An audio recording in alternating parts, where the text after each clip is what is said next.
Welcome to the Hockey Writers Prospect Corner, a show with our top prospects writing crew, bringing you the latest news, analysis, scouting reports, mocks, rankings, and much more. From the World Juniors to the NHL draft floor, from the farm to the NHL, our team covers everything that happens in the world of prospects. So sit back, grab a notebook, and get ready for Prospect Corner. Hello, everybody, and welcome to another episode of Prospect Corner, presented by the Hockey Writers. Today, we're going to be continuing our prospect pool series that we started last week, where we take a look at a handful of prospect pools from around the NHL and just have some conversations about their depth, the best players, anything like that, interesting prospects. You may have seen last week, we kicked off this series with the 1970 NHL expansion cousins, Buffalo Sabres and the Vancouver Canucks. And we're continuing to pair up teams thematically. And today we're going to be looking at the Montreal Canadiens and Toronto Maple Leafs. I am your host, Logan Horn, and today I'm joined by my co-hosts and fellow prospect analysts, Matthew Zator and Peter Baracchini. How are you doing, Matt? Doing good. Always excited to talk about Canadian teams and these prospect pools. And two teams that one obviously has a stronger prospect pool, but Maple Leafs has some underrated guys that could potentially make the NHL at some point. So excited to start talking about it. Yeah, absolutely. I think I already know a few of your answers, Matt. I can just tell. I just know it. And we all know who that is. I don't want to say anything. At least for the Habs side. Anyway, Peter, how are you doing? You excited to talk some Leafs hockey on this podcast? Be full homer mode? Oh yeah, I mean, especially when the Maple Leafs are on, I have no problem going full homer at this point. But I've been completely unbiased most of the time, so you know what? This is probably the only chance I get to be biased. Yeah, you got to do your best to check the bias. But when you're talking about the team, when we get to the question of ranking where the Leafs prospect pool is in the league, I expect you to go top 10 at least where you go. But come on, you gotta really dig in. All right. So as I said, we're gonna start off with these two original six teams, two Canadian teams, lots of history here against each other and just around the league. We're gonna start with the Montreal Canadiens. So Matt, I'll come to you first here. And our first question is to give me a ranking. Give me the top 5 prospects in their pool. Start at number 5, and give me your ranking of top prospects. Based on the criteria that we're roughly using, a prospect is someone who hasn't played 25 games in a season, NHL games that is, or 50 NHL games total in their career, and also have to be under age 25 usually. So of note for the Canadiens, that means that Juraj Slafkovsky is not eligible for this. He's already an NHLer by that standard. So I'll let you go ahead here, Matt. Who's your top 5 prospects for the Habs? All right, coming in at number 5 is Sean Farrell. He had a few games at the end of last season, really good. Looks like an NHL player at this point. I mean, 6 games or whatever. Looks pretty good. Had his first NHL goal. 4, Joshua Roy had a really good season last year as well. Owen Beck coming in at number 3, Lane Hutson, number 2, and top prospect David Reinbacher, their most recent draft pick. And so that's my top 5. Nice. I actually wasn't sure how the top 2 there would shake out for you. I was leaving it open. Peter, what about you? What's your top 5 Habs prospects right now? Yeah, I think my order is just a little bit different than Matt's. 5 is going to be Owen Beck. 4, Joshua Roy. 3rd is definitely going to be Sean Farrell. I've been on his hype train ever since I did, started doing the farm rankings, and he was in my top 5 no matter what. 2nd is definitely going to be Lane Hutson, and 1st overall David Reinbacher, but it's very narrow between the two because one is very offensively gifted and the other is very sound two-way with a lot of upside. So those are my top 5. Yeah, that's a good one. We'll get into those top 2 guys and talk about the differences and the balance between them. I actually have the exact same order as you, Peter. So Beck, Waugh, Farrell, Hutson, and Reinbacher. So I've got the same order. I agree with you fully. And then there's a lot more guys that you could list past 5, and I'm sure that wouldn't last much longer. But all right. So yeah, we're all pretty much in agreement on the top group. and mostly the order. So that's kind of interesting. So yeah, Peter, I'm going to come to you first for this one. Who do you think is the most important prospect in the pipeline for the Habs? The guy that'll be the biggest difference between their rebuild hitting and missing completely.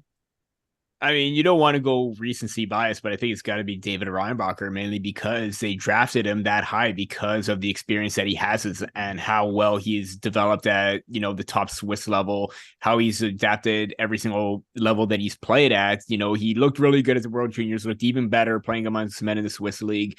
That experience is going to go very well for him. What his offensive ceiling is going to be, that's still up to be for debate, but the fact that he has that two-way game, that mobility and transition, he's everything that they want. And I believe he is a right shot defenseman. So add another right-handed type of shooter on to that right side, because they got a lot of left-handed shot defensemen that are pretty decent, I would say. Obviously you look at Lane Hutson, who's on the left side. Maybe that could be a good balanced pairing for the future, where you have him on the left and Reinbacher a little bit more steady on the right side to let Hutson do whatever he wants. But you know what? I think he's going to be a big part for them because of the experience, what he has, and just the upside overall to play a very sound, steady two-way game. And, there was a lot of confusion, a lot of criticism met with that pick because, given how the forwards were in this draft.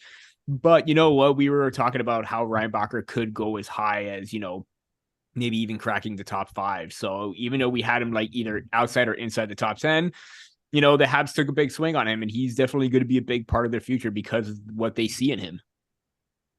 Yeah, absolutely. I feel like people are coming around more on that pick, as is always the case.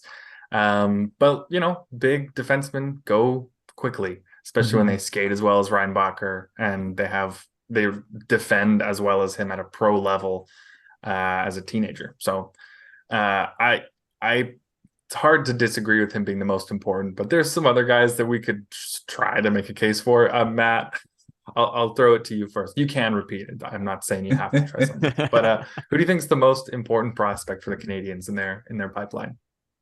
Reinbacher's for me too. I mean, he is. I mean, he was one of the top defensemen. We were heralding him as the top defenseman in this draft quite a bit throughout the draft year there. And, a lot of people didn't believe that the Canadiens would pick him that high. Well, look what they did. They did. And there's a reason for it. He's going to be a top pairing defenseman in the NHL. Has everything, like you guys both said, the two-way game, the skating, the ability to be that type of defenseman that thrives in this NHL. I mean, you need those guys. So, I mean, he's going to be a top guy for the Canadiens down the line, and probably pretty soon. I would say probably in the next couple of seasons, he's going to be in the NHL. Obviously, you don't have to rush him. They've got enough defense back there to not need him right now. But I think he could be ready to get some games in, at least at the AHL level before. But I agree. I think he is probably the most important at this point. I mean, like I said, they do have a lot of great defensemen, Caden Gooley, Arbor Xhekaj, all these guys have already established themselves in the NHL. And Reinbacher is just going to really round out that group and make them probably a force for a long time. Yeah, absolutely. I agree with you that it won't take too long for him to be an established NHLer. I think the David Jiricek route to the NHL is probably pretty comparable here, where Jiricek went from a strong pro league in Europe, doing really well, to dominating the AHL basically immediately and getting a few NHL games, mostly due to the just insane injury luck that the Blue Jackets had last year. But would not be shocked to see Reinbacher play a few games for the Habs next year, either on like a 9-game stint at the end of the year or something to preserve a year of the ELC, or just a handful of games here and there if injuries require it. But I don't think they need to rush him into a big time role, because the Atlantic Division is real tough and it's just getting worse. So they're probably not making the NHL, making the playoffs next year. So they probably don't need to rush him and can give him that time to develop. And then that would really be the Jiricek situation, where the Blue Jackets would have been better with him in the lineup, but they kept him out for his development and so they could lose more games. Anyway, I'll try to just be a contrarian, and I'll say the most important prospect in their pipeline is Owen Beck, because he has an excellent toolkit to be an NHL centerman, excellent toolkit to be like a bottom six centerman, a really good one.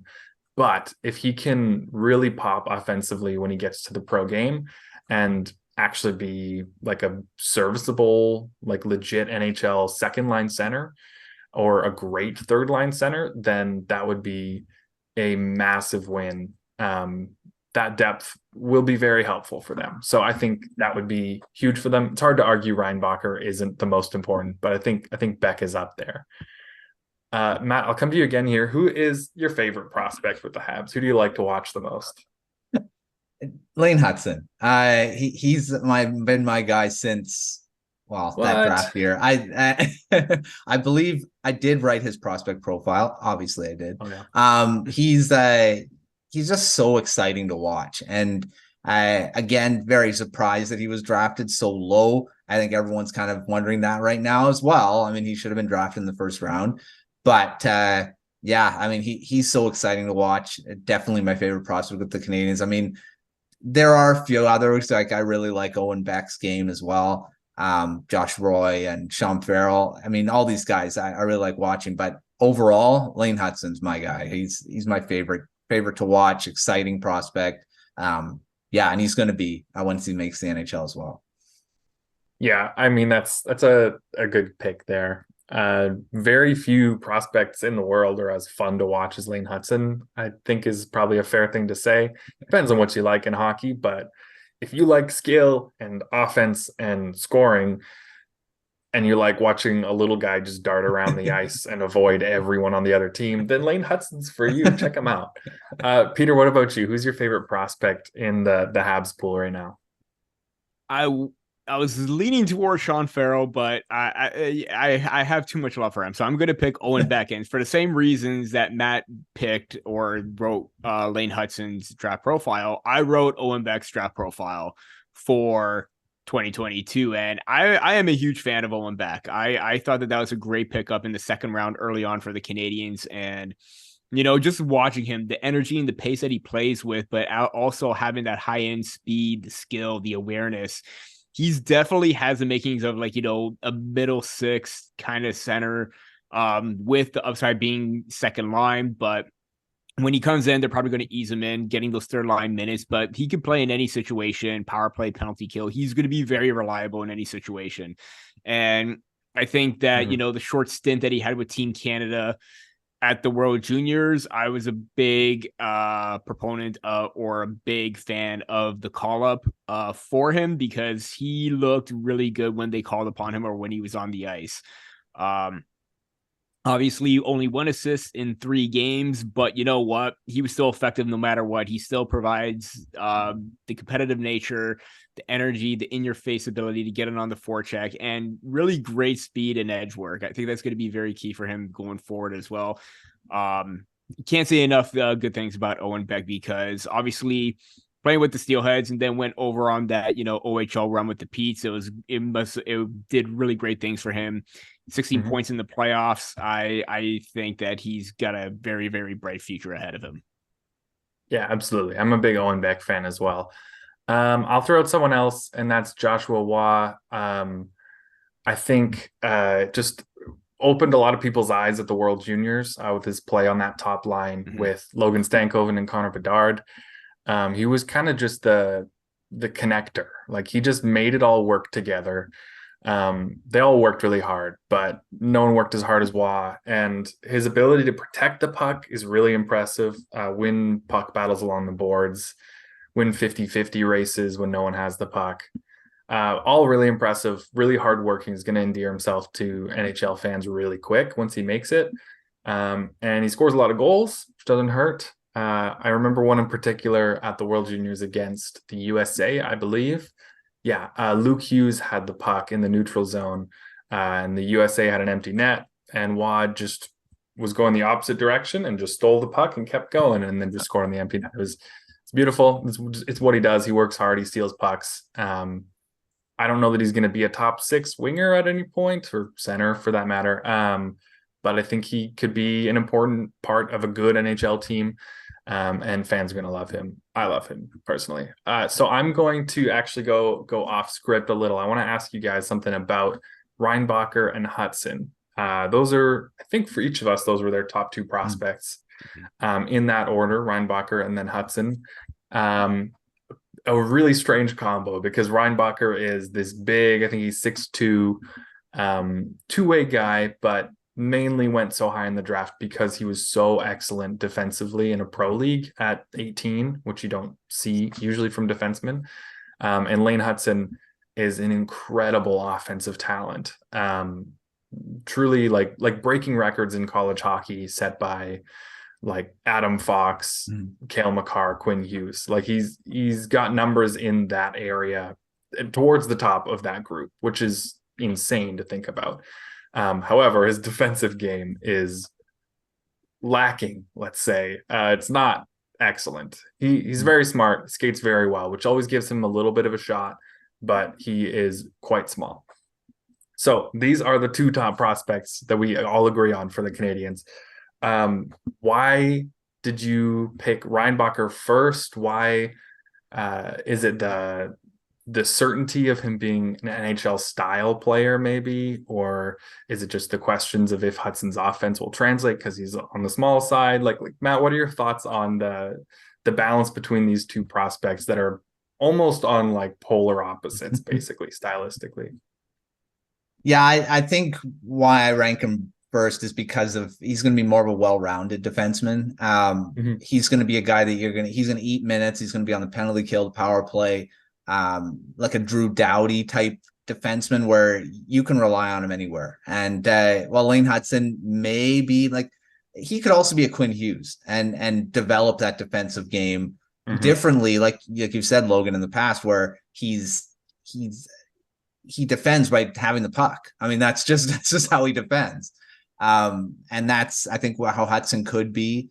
But I think Reinbacher is just going to be that type of guy you're going to be able to rely upon everywhere. While Hutson may be just a guy you're going, okay, he's never on the penalty kill. He's just on the power play and even strength. And that, I think, diminishes a little bit his value as a defenseman. So that's why I rank Reinbacher ahead of him, even though I love Hutson and I love watching him. But I think Reinbacher is just going to be that better all-around defenseman.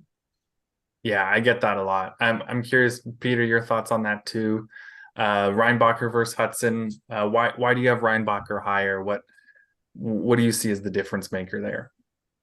Just a pro experience. He already has that advantage playing at the top level in the Swiss league, and I'm not trying to draw comparisons between the two, but it reminded me of Austin Matthews in his draft year. Obviously, different types of players, different types of skill sets. Obviously, Matthews being a franchise center, but playing at the senior level does a little bit more wonders for your development because you have that ability to think quickly against senior competition as opposed to what you would against junior. I think that the fact that he excelled in that regard quickly and he continued to impress throughout the season and improve is a big stepping stone towards his development. And I think it's a little bit more of a steady progression that he may, not, again, development is very, up and down. Anything can happen, but I think it helps himself that he could get there sooner rather than later. A lot of things need to happen, but I have that ability or that aspect a little bit higher than Hutson at this point because of the senior competition. Yeah, that's totally fair. I appreciate that point. For me, I think the biggest thing is that I think as a community, the world of like public hockey scouting undervalues players who succeeded in good pro leagues during their draft year. Not just treaded water, like maybe Edward Shaw did this last year, although maybe we undervalued that play. Just because it's so easy for us, at least as North Americans, to see the like insane counting stats of like Connor Bedard, 142 points or whatever he had, 70 goals. Obviously, that's elite production. But like a point per game in the WHL in your draft year, like you're lucky to get drafted sometimes. If you're under 5'10", you're not getting drafted. But then getting 10 points in 40 games in Czechia, who knows where you're going to go in the draft. But I feel like we have enough of a track record with high-end guys like Lucas Reichel, Mo Seider, Yuri Kulich, even Nemitz and Jiricek, both in recent draft as well, of prospects who excelled and were above average players in a really strong pro league during their draft season, hitting early on, like succeeding in North America quickly. Because like you guys were saying, like to succeed in a pro league as a young player, like you have to think fast enough, you have to move fast enough. And if you can do that, that's pretty great. Also, you usually get more asked of you defensively than, say, someone in the QMJHL or something. These kids playing in the top Swiss league, like Reinbacher was, have a lot more asked of them. And so to be able to succeed that way, I think throughout the year, I felt that Reinbacher was a little underappreciated. I think it evened out pretty well by the end of the year. And he went a little higher than I might have taken him in the draft on the day of, but I understand the value of a big two-way right shot defenseman. Like that's almost the most valuable position you could have in the NHL. Maybe like elite right-handed centerman might be like the only higher thing, or I guess, whatever you consider all the guys that went before him. Never mind. But anyway, I think Reinbacher is clearly shown that he's successful against pros. He has the pace to keep up mentally and physically. I don't want to take anything away from Hutson. He's incredibly talented, Matt. I feel like a Quinn Hughes comparison isn't crazy at this point. I need to see it from him in at least the AHL before I'll feel even remotely confident that he can hit that, or that he will hit that. But it's certainly possible. His offense is next level, and he could be that next all offense, no defense guy on the back end that, I'm sure most teams would like to have. If you get a guy that is a liability on defense, but he scores 60, 70 points and leads your top power play, like you want that guy still. So yeah, it's a fun balance there. And I'm really, I can't remember which of you mentioned it before, but it would be actually just so much fun if they were ever on a pairing together in the NHL. That would be a really fun pair to watch. Reinbacher just anchor back and let Hutson just go do his thing and score. Okay, I'm going to cut to our last one here for the Habs section. I'm going to ask you guys to roughly, just kind of vaguely, if you contradict something you picked last week, nobody cares, or we don't care, basically. Rank the prospect pool across the league. So there's 32 teams. Whereabouts in number 1 to 32 would you rank the Canadiens? Matt, I'll come to you first. Where would you rank this prospect pool across the league? Yeah, I mean, we were talking before the show that the Canadiens prospect pool is strong, but I don't think it's like the strongest, because I got so many young players in the NHL right now. You got guys like Cole Caulfield, Caden Gooley, Arbor Xhekaj, Slavkovsky. I mean, if all these guys were still in their prospect pool, my gosh. But they're not. So I'm gonna put them in the top 10, but maybe just almost out of that top 10. I think they're a top 10 prospect pool, but not really high up on that one.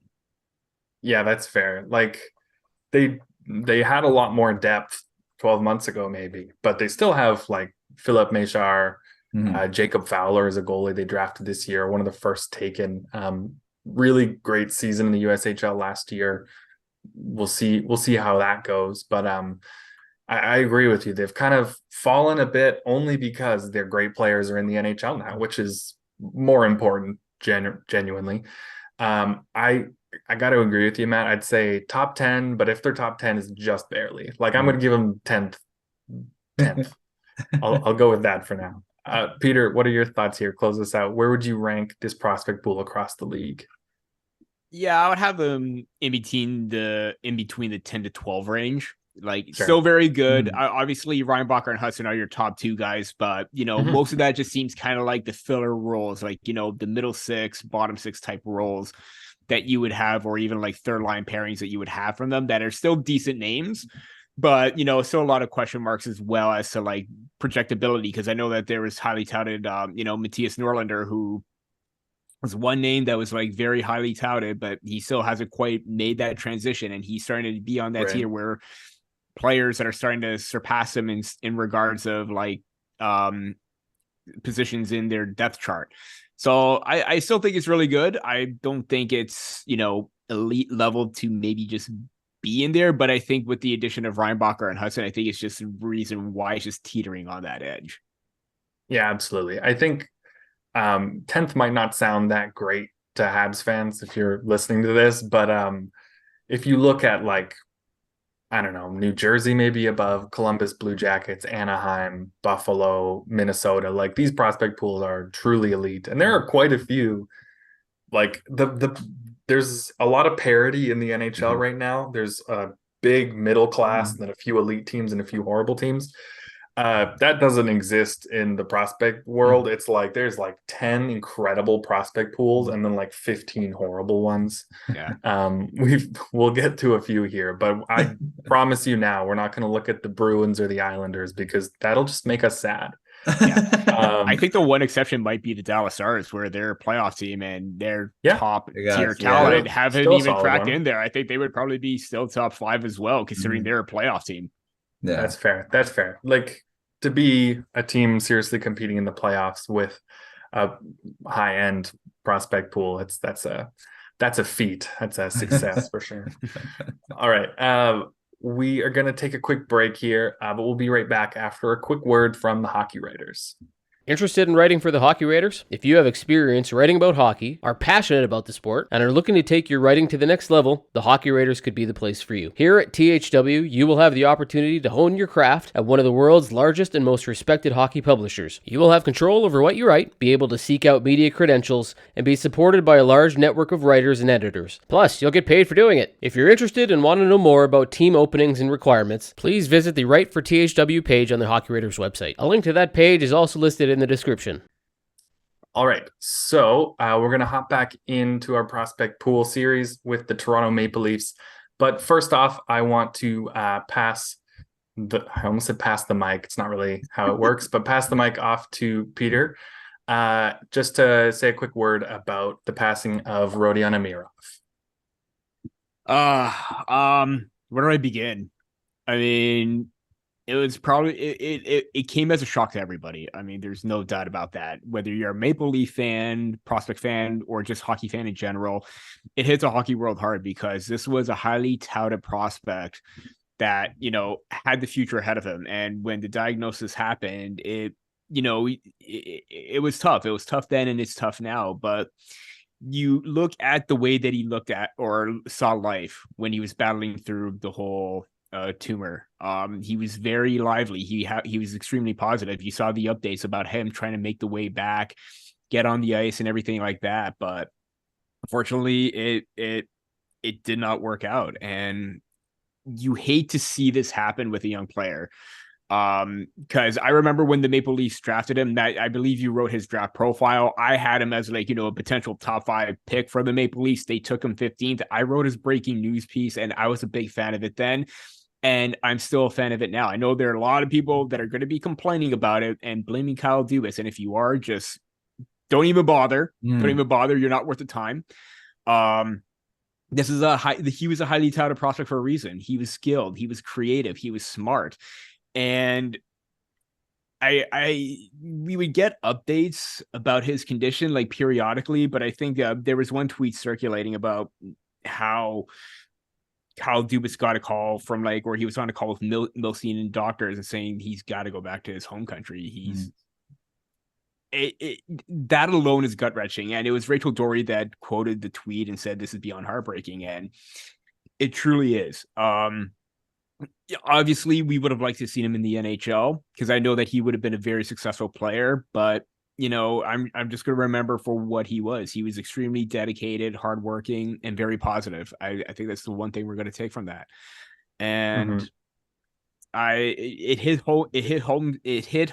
hits home more for me right now too, because I know family members that have had cancer have passed away from cancer as well. It's not good. It's not fun. Rest in peace, Rodion. I hope that the Maple Leafs, the fact that they gave him that tribute last season meant the world to him. And I think they should do the right thing and retire his number or whatever number that he would wear later on, or what was designated to him for like at a certain time, because he didn't even come over. He didn't have his a camp or whatever. But yeah, it's difficult. It's tough, and he will be dearly missed. There's no doubt about it. Yeah, absolutely. Thanks for sharing that, Peter. Just a really hardworking and bright and determined and sweet kid, young man.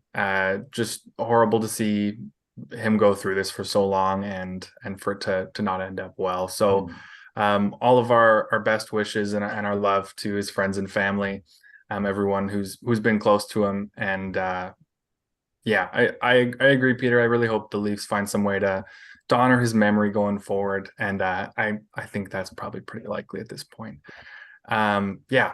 All right. So that just came down this week. So we knew we wanted to mention it and talk about that for a little bit. So rest in peace, Rodion, and we'll get into the rest of the Leafs pool here. So all right, off that note, we're going to start off with the top 5 rankings of the prospect pools here. And Matt, I'll come to you first. Who are your top 5 Maple Leafs prospects? Yeah, it's difficult to go from that. Move on from that. But, I would have had Amirov in my top 5, but so let's get going. So 5, I got Nick Moldenhauer at number 5, Fraser Minton number 4, Roni Hirvonen, one of my favorite. I just gave it away. One of my favorites. Roni Hirvonen at number 3, Topi Inamela, another one of my favorites at number 2, and the number 1 prospect, Matthew Knies, because he still falls under that category. He's still my top prospect for the Leafs. Nice. I should mention off the top here too that the Leafs pool is interesting in that they have a couple guys near the top that look like they'll be very serious factors in the NHL. And then quite a bit of depth of guys that are a little, they're home run swings, which are great to have when you're a good team like the Leafs, where some of them will not make the NHL. Most of them probably won't. That's kind of what prospects, the world of drafting and developing prospects is. But I would not be shocked if some of them hit as good to great NHLers. There's a lot of depth here, a surprising amount when you start to dig in. So I can already tell our top 5s are going to be pretty varied here. Mine is I have Fraser Minton 5th, Topi Niemela at 4, Easton Cowan at 3, Nick Robertson, who based on the criteria I laid out earlier of 25 NHL games in a year or 50 total, is actually still a prospect under that definition, which is actually kind of wild because it feels like he played his first NHL game like 2.5-3 years ago. I don't know how long it was now. So I have him at 2nd, and then Matthew Knies at number 1. That one I don't think will be different for any of us, but the rest of it will be. Peter, what about you? Who are your top 5 prospects for the Leafs right now? Yeah, I would honorable mention to Easton Cowan because I think he does have a bright future, but I think he will be in the top 5 next year. I think he would just be at that 6th position, but I would say Hirvonen 5, Moldenhauer 4, Minton 3, Niemela 2, and of course Matthew Knies 1, because again, if you're even to combine his stats, I think he only has like about 16 games of NHL experience, 9 in the NHL, 7 in the playoffs. I hope my math is right. If not, I'm going to look pretty stupid, but 9 and 7, I think that's right. But yeah, definitely Matthew Knies is number 1. Yeah, I think that's pretty clear. So yeah, that's a given at this point. So Peter, who do you think is the most important prospect in this pool? If that's a question, I don't know.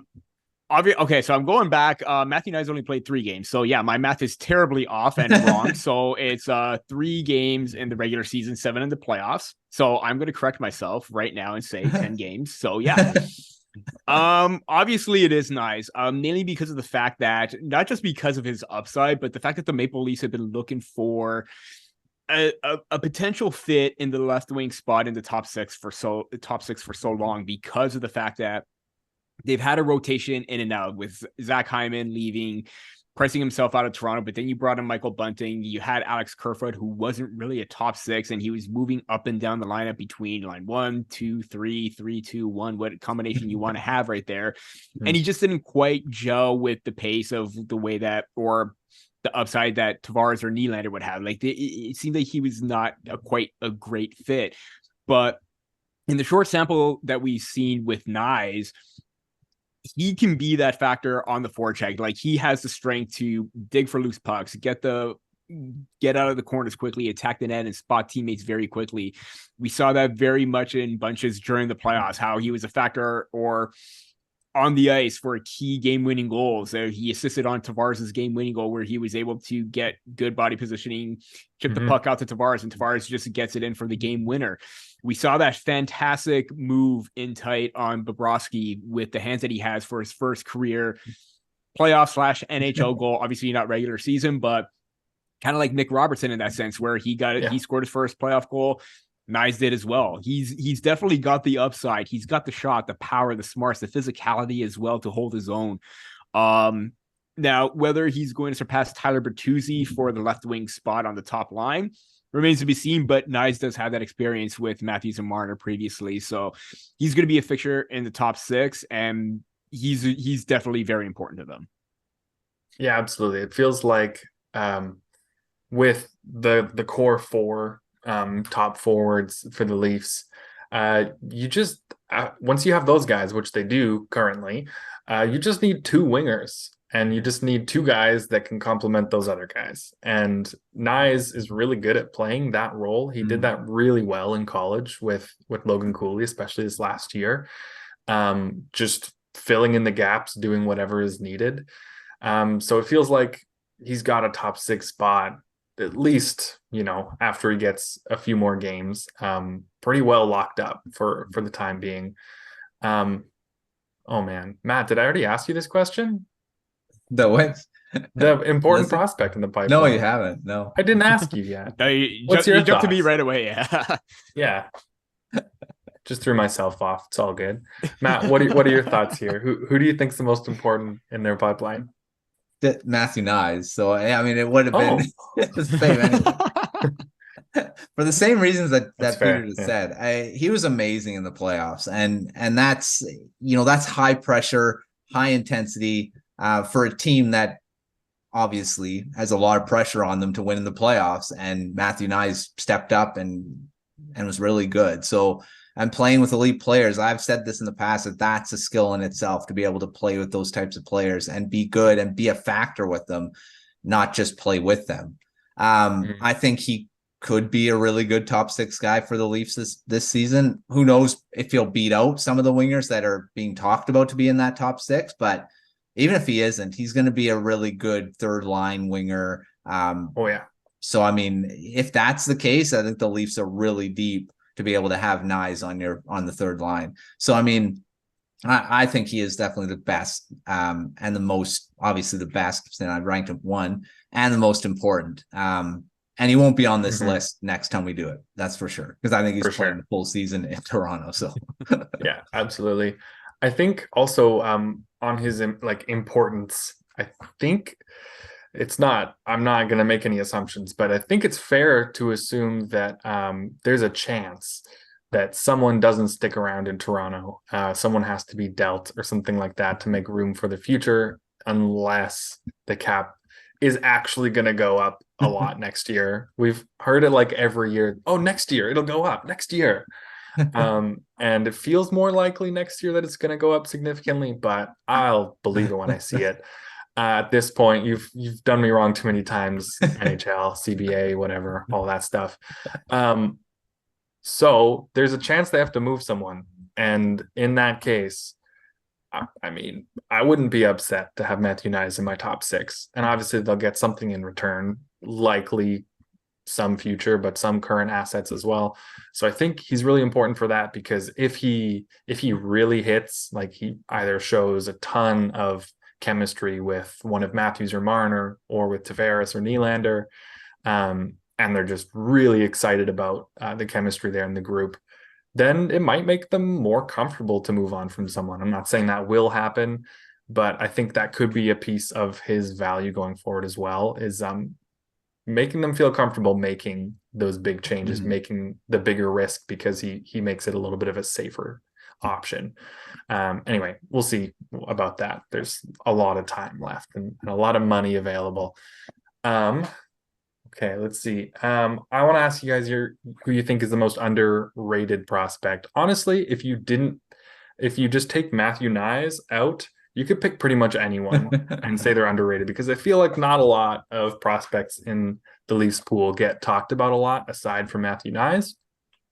Unless of course you're listening to talk radio in Canada or watching TSN. No, that's kind of a joke, kind of. But Peter, I'll come to you first here as our resident Leafs fan and expert. Who do you think is the most underrated prospect in the Leafs pool? I guess we're skipping over our favorite prospect, because I guess we're all just going to say Matthew Nyes, right? I feel like it'll be makes nice. sense. No, I'm going to throw a curveball and pick somebody else now. Yeah, underrated. It's kind of funny that you asked that, because I did come out with the 3 names to watch that are flying under the radar, and one of them is Nikita Grebyankin, KHL Rookie of the Year. On paper, it may not seem like he, had a strong rookie campaign, but let's not forget the fact that his team that he was on, Kapanen, they weren't that great. They were towards the lower bottom tier of the league. 26 points in 45 games, but also the ice time that he was getting, I believe it was around 16 minutes or so per game. Again, could be wrong. I'm going to have to backtrack and double check that, but he really stood out in a big way. And when the Maple Leafs drafted him, director of amateur scouting, Wes Clark, described his game as machine-like. Great strength, great speed, great hands, very patient playmaker. There are a couple of great highlight clips. One of them where he's in the neutral zone, he makes it between the leg pass without even looking, and he sends a player in for, I believe the player ended up scoring a goal. But just that awareness and that ability to make those high-end skill plays when you're dealing with a lot of pressure in high-pressure situations, I think that's going to work very well for him. Obviously, he can use the size to his advantage. He's got the mobility. He's got a smooth stride. He's got a lot going for him right now. And the fact that he was able to make that smooth transition from, the junior level to the KHL, he just basically bypassed the MHL. 3 assists in 1 game, looking at the stats, actually. So, impressive showing there to get to the KHL. On loan, but still impressive no matter what. And he's definitely a guy that I have liked so far. He's been a name that I've said fans should keep an eye out, and now I'm going to say it on here that fans should keep an eye out for Nikita Grebyankin. Nice, that's a great one, a deep cut there. I feel like there's always some sleepers in Russia, but especially these days where it's especially hard to watch those games and follow them, but also the drafting world around Russia and Belarus has been quite strange for the last 2 seasons. So I like that one a lot, because you get guys like Dmitry Bachelnikov for the Red Wings, who knows? Maybe he's a top 6 forward. Maybe he never plays a game in North America. Who knows? Or like Alexander Nikishin, drafted by the Hurricanes, who went from, decent defensive defenseman to leading all KHL defensemen in scoring last year as like a 21-year-old. So it's just, especially now, it's like just a really just like mystical place, all of Russian hockey. And so it's kind of fun to have some people to watch there, because you never really know. You could get someone that takes a few years in a really good pro league and takes the steps necessary to be a great pro player and a good NHLer. Hopefully Grebyankin can be that for the Leafs. Matt, what are your thoughts? Who's the most underrated prospect for the Leafs? There's a few of them. I'm picking one that's not on Peter's list there, the under the radar ones, but this is a guy I've liked for a while. He's just had his first AHL season, Nick Abruzzese. He was not underrated, I guess. He was talked about quite a bit when he signed his ELC, but played a couple games, a few games, 9 games at the end of the 2021-22 season, scored his first NHL goal. only played 2 games with the Maple Leafs this past season, but spent most of it in the AHL. Really good season, 48 points in 69 games. Really good playoffs, point a game, 2 goals and 7 points in 7. So, I mean, and he's one of a player that I really like watching because of his hard work. Very good hockey IQ. He's undersized. That's why I like him. Undersized guy, hard worker. Could be a really good 3rd, 4th line forward. I mean, who knows when that'll be, because the Maple Leafs do have all that high-end talent that kind of bleeds into that middle 6. So I don't know. He'll probably be playing on a 4th line if he does come up. But I still think he's underrated because he hasn't really been talked about since that ELC at the end of last season. So I'm going to give him a shout out here. Nice. That's a great one. I'll go with Fraser Minton. I had him 5th on my list, although that spot on the top 5 is pretty interchangeable for me. There's quite a few guys that you could pop up or down. I like him a lot. He's big. He shoots really well. One-timers, wrist shots, whatever you want. Pretty physical. I think he's 6'2". Is he 6'2" or is he 6 foot? I can never remember. Oh, he's 6'2". He's 6'2". He's a big guy. Played really well for the Blazers this year. Didn't have the best playoffs, actually, but was really great in the regular season. I think he had 31 goals, something like that, which was a big step up from the year before. Significant increase in goals. But he earned it. It wasn't luck. It wasn't playing with some of the high-end players on the Blazers. I mean, that helps, but it wasn't the only reason that he scored like 11 more goals than the year before. I like him a lot. I think there's a real chance he's a legit NHLer. Another year in junior, and then he'll probably join the Marlies and hopefully build his way from there. But I like him a lot. Don't hear enough people talking about Fraser Minton. Good Vancouver boy. I say that as someone who never lived in Vancouver, but anyway. Also dealt with a lot of injuries too, or not a lot, but some injuries as well, which is why he only played 57 games and still to get 31 goals. Impressive on its own. Yeah, really solid year. Definitely building on the year before, even though he's missed time and stuff, but hopefully he can stay healthy. Would not be surprised to see him sneaking up to 40 goals, or maybe he does take a hit if some of the better prospects on that team move on to pro hockey. Maybe he does, his production takes a little bit of a hit, but I kind of doubt it. I think it'll stay similar. Maybe it just won't increase as much. Anyway, we'll go to the next one here. I'm going to skip asking you guys who's going to be the biggest difference maker in the NHL, because say it with me, Matthew Knies. Yeah, so there, next question. So Matt, where would you rank this team's prospect pool? Where would you rank the Leafs out of 32? This one's a bit tougher, I think, than the Habs. Yeah, it's tough. They're not in the top half. I think they're more in that. I want to say they're middle range. I don't think they're at the bottom. I would say they're probably I'll say maybe 15, 16-ish. I kind of go flip-flop between there because they do have some intriguing prospects, Matthew Knies, Fraser Minton, those guys.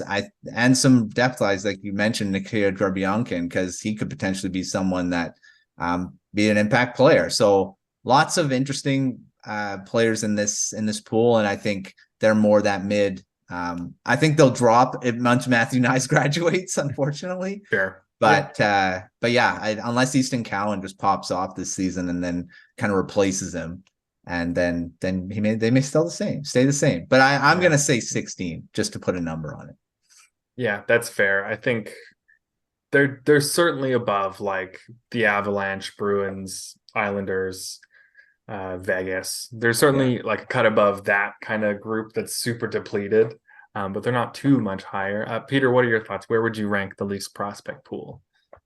Yeah, I think that's fair. I think there is just at that halfway point, just underneath the halfway point, slightly above average compared to the other teams that are like, teetering on the edge of like how good the depth is. But the thing is, like, everyone, like, obviously they don't have the top tier names aside from Knies.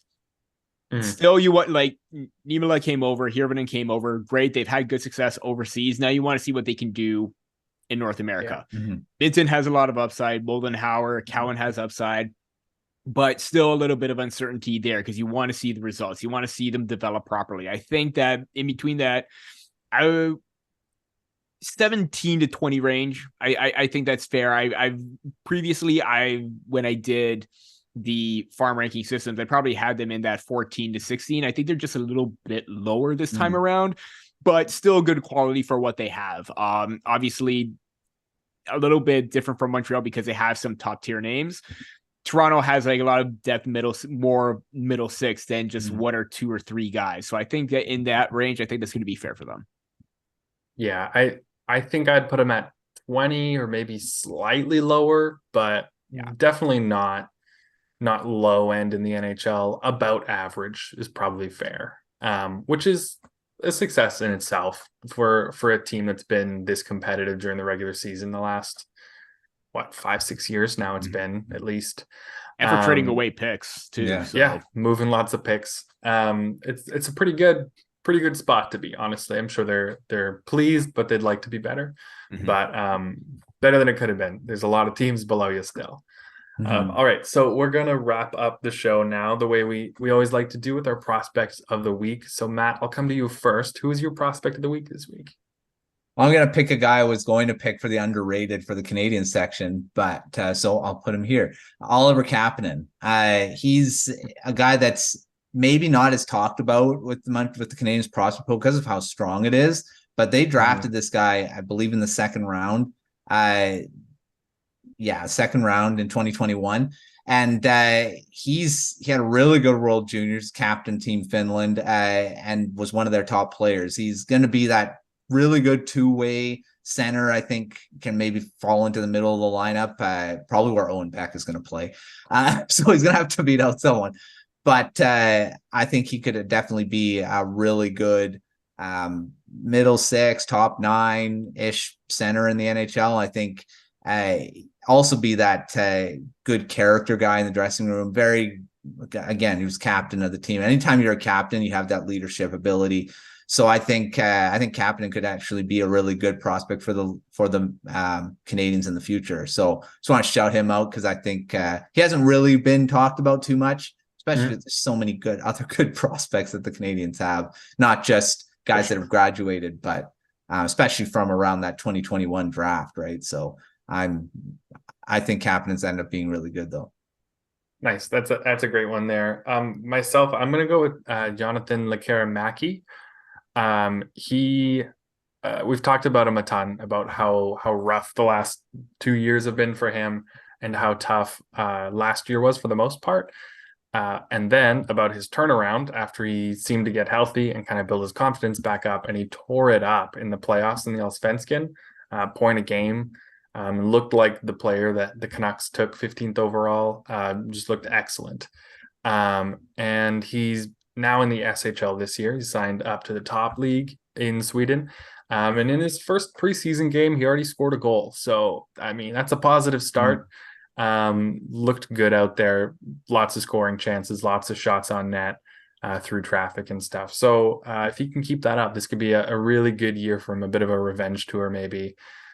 So watch out for Lekkerimaki this year. He could be upset that everyone started sleeping on him so quickly. Peter, I'll come to you last here. Who's your prospect of the week? Yeah, kind of another under the radar name for the Maple Leafs. I am picking William Villeneuve, and shout out to myself because I thought I had when the Maple Leafs had their second round pick, I thought he would have been a good target for them. Obviously it didn't happen because they traded down. They got, Niemela and Hirvonen, great additions, but they managed to still pick up Villeneuve in the fourth round. So yay, shout out to me for still kind of being on point for that. But sidetrack. But I really liked his development progression. Obviously he was kind of like a boomer bust pick because he's got great playmaking, great transitional or great in transition in regards to his smarts and his puck control, but not so much for his speed. And the fact that he was still able to still be productive as a defenseman post draft, I think is a big sign. And the fact that he was able to just come in, play his first season with the Marlies, 25 points in 54 games. Obviously he needs to improve on his shot, and work on his shot selection, but the smarts is there. The playmaking is there. getting a little bit more physical as well. He's adding on quite a bit of weight, and also in regards to his production, with his 25 points per pick 224, 15 of those points were total primary points. So this is a guy that's starting to sort of lead the charge offensively. Again, not so much because, he kind of got his feet wet this time around, but I think he's going to be a big factor for the Marlies this season. And I'm looking to see what he can do also at the rookie tournament in Traverse City, because I want to keep an eye on him and see how well he progresses. That's a great pick. Someone I always forget about. So thank you for reminding me about Villeneuve. Like super under the radar guy, not getting a lot of attention, bit of more of a, he's a bit quieter in the queue for the last several years after getting drafted. But he's really coming into his own his last year in junior and into pro hockey this year. He looked really solid. Would not be surprised to see him move up one last level in the next year or two. Hopefully he can do that. Big right shot defender. Yes, please. Anyway, that does it for us this week.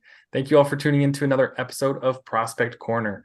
Make sure you subscribe to the Hockey Writers YouTube channel to make sure you catch all of our new episodes, especially in this series as we work through this offseason. And also make sure that you check out our site, thehockeywriters.com, for tons of draft and prospect coverage going forward. And we're going to get kicked off relatively soon and another whole draft cycle. So watch out for that. Thank you, Peter and Matt, as always. And thank you all for joining us on this week's episode of Prospect Corner. We'll see you next time.